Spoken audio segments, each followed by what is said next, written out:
Hi everyone, I'm going to be reading an excerpt from a short story entitled To Be Whole.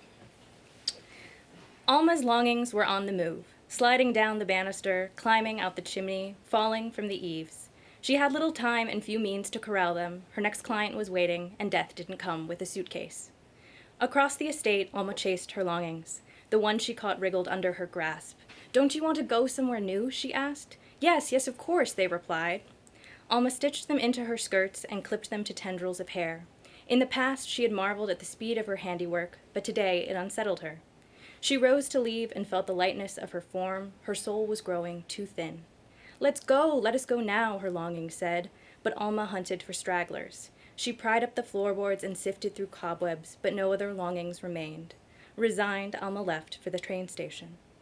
From 30 feet overhead, Alma followed a locomotive's course. A cavalcade of spirits flew beside her, journeying to places their feet had not tread in life. Swarms of longings covered some in muddy halos. Others, like Alma, kept them tethered by string or twine, whatever would hold. A few unattended spirits kept low to the ground, their longings swallowed whole and weighing them down. "Why aren't we stopping yet?" Alma's longings asked. "No one is expecting us here," she replied. Her client, the writer, lived 50 miles northeast, on the edge of a lake. In the papers, his advertisement had been brief.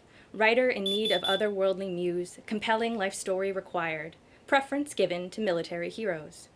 She'd concocted a life to fit his requirements.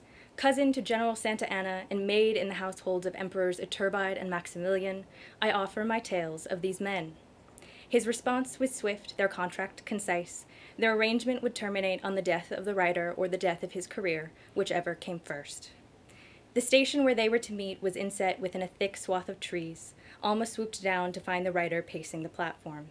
His longings darted around him like gnats, picking at his graying mustache and crawling across a rumpled suit. The writer, like all the living, was oblivious to their presence. "Alma?" he asked. She nodded. "I thought you would be older," he said.